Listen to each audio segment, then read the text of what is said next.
Now, I already told you that ChatGPT is only as good as the input so that you can get the output that you're looking for, or maybe not looking for because you don't really know what you're going to get. So, if you're a teacher, guest teacher, substitute teacher, you may need a lesson plan. Maybe you're exhausted, maybe the night before your little one was up late and you just need some lesson plans. Maybe you have something where you have students with a disability and you want to create a lesson around their IEP goal, and you're a substitute teacher and this is very new. Now, I already told you that ChatGPT is only as good as the input so that you can get the output that you're looking for, or maybe not looking for because you don't really know what you're going to get. So, if you're a teacher, guest teacher, substitute teacher, you may need a lesson plan. So let's get started. We already have the situation where we have a new chat. So let's, in this situation, ask ChatGPT to create an IEP goal for a student with autism with a cognitive disability, both mild and in grade 2. So let's just throw that in there. Let's see what happens. So here we go. Let's see if it can create this IEP goal.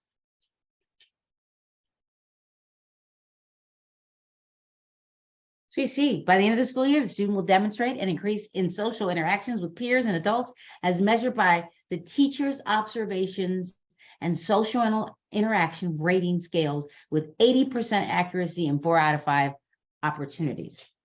Wow. Now, let's have it elaborate. Create a lesson plan for using this goal. Why not? Let's see what ChatGPT, look, it even puts it in a lesson plan format. Building social interactions. Objectives. Students will demonstrate an increase in social interactions with peers and adults. It gives you materials. It is giving you a list of picture cards, social stories, reinforcement items, stickers, small toys, social interaction rating scale so that you can tally mark it inside the folder when you. So let's get started. We already have the situation where we have a new chat. So let's, in this situation, ask ChatGPT to create an IEP goal for a student with autism with a cognitive disability, both mild and in grade 2. So let's just throw that in there. Let's see what happens. So here we go. Let's see if it can create this IEP goal.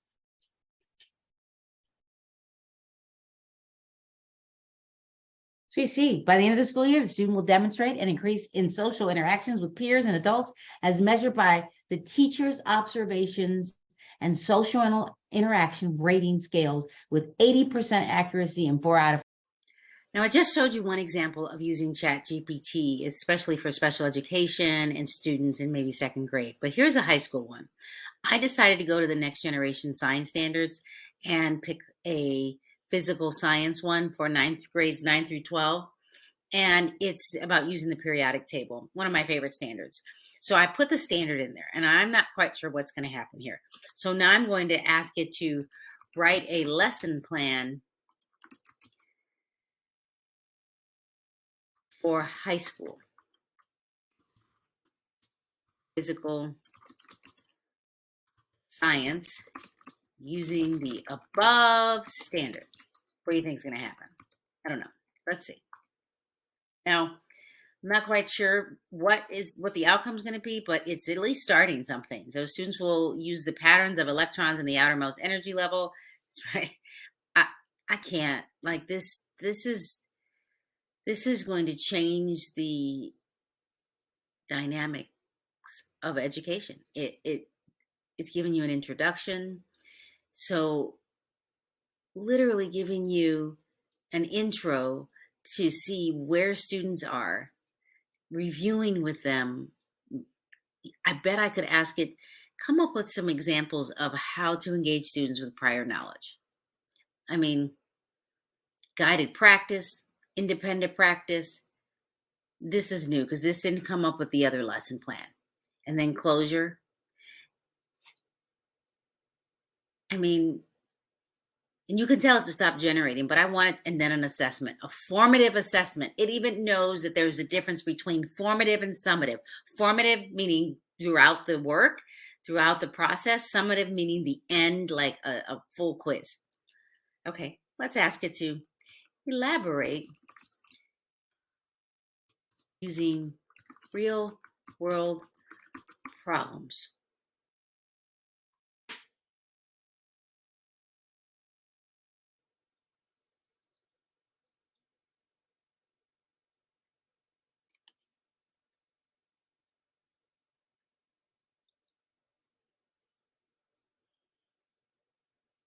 Now, I'm very curious to see what's going to happen and compare it to the first one, because let's see.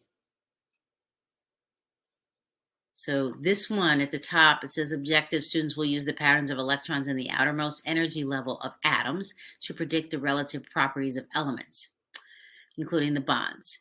And now if I go to this one, it says students will use the patterns of electrons in the outermost energy level atoms to predict the relative properties of elements, including reactive metals, types of bonds. So it's slightly different. And so this time it's given me another lesson. However, it's okay, have students work in small groups or pairs to complete a worksheet or handout where they will use the periodic table to predict the properties of different elements based on the electron configurations and apply and understanding real world. Apply this, it doesn't give, I need to give an example of a real world problem, not a lesson plan.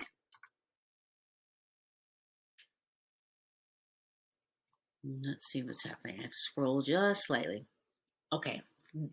So I talked a little bit about in another video that the input that you give it will determine the output. So the output is only as good as the input. So in this situation, I had to give me an example and tell it what not to do as well.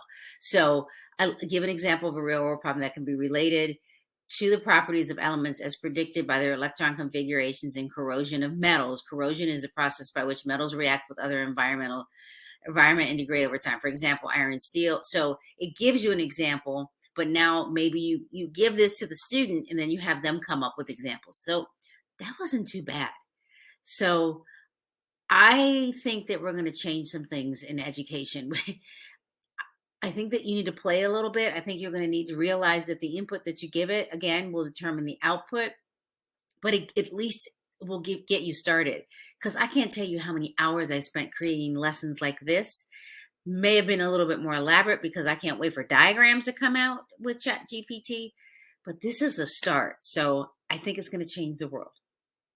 ChatGPT has changed the landscape of education. Could you imagine what we can do to support pre-service teachers, new into the classroom teachers, veteran and very seasoned teachers that just need a little support?